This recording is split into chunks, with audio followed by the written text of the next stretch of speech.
Assalamualaikum warahmatullahi wabarakatuh. Saya Andri Danugraha dari Teknik Geofisika, Fakultas Teknik Pertambangan dan Perminyakan ITB. Pada kesempatan ini, saya akan memaparkan mata kuliah mikroseismik mengenai aplikasi monitoring mikroseismik di lapangan coal bed methane atau CBM. Hydraulic fracturing dan mikroseismik. Mikroseismik event berhubungan dengan pergerakan rekahan yang terjadi secara alami ataupun terinduksi secara artifisial menghasilkan deformasi rekahan geomekanik inelastik. Pengamatan mikroseismik melibatkan perekaman seismik pasif pada emisi akustik dari sumber. Aplikasi modern dari pengamatan mikroseismik event pada ekstraksi dan injeksi fluida termasuk stimulasi rekahan hidrolik dimulai pada tahun 1970 sebagai teknik untuk mengamati Enhanced Geothermal System atau EGS. Pengamatan mikroseismik event merupakan teknik handal dalam mencitrakan zona rekahan. Pada saat ini, mikroseismik merupakan satu-satunya teknologi yang dapat memberikan gambaran mengenai geometri dari rekahan yang distimulasi oleh proses hydraulic fracturing, menurut penelitian dari Maxwell 2014. Pada masa sekarang, aplikasi pengamatan mikroseismik berkembang pesat pada eksplorasi sumber daya energi non-konvensional. Hydraulic fracturing monitoring mikroseismik.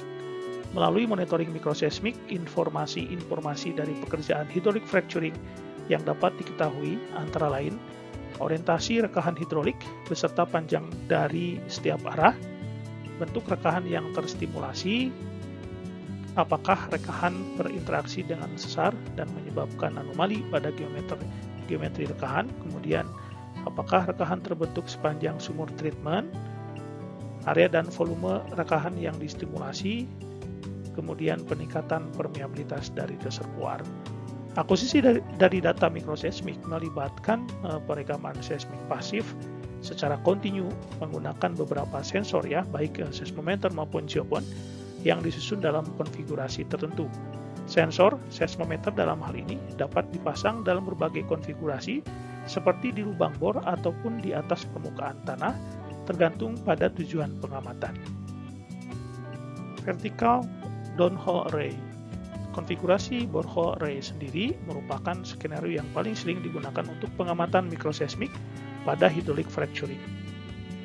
Bagaimanapun, pengolahan data yang dilakukan akan berbeda dengan pengolahan data yang umumnya dilakukan pada pengamatan mikroseismik menggunakan surface array. Jadi maksudnya menggunakan seismometer yang disimpan di permukaan dengan seismometer yang disimpan di satu lubang bor atau single borehole array gitu ya.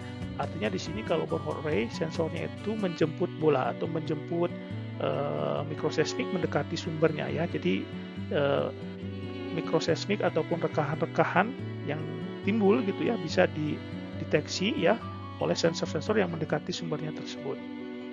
Secara umum, pengolahan data mikroseismik yang dilakukan menggunakan borehole array adalah sebagai berikut.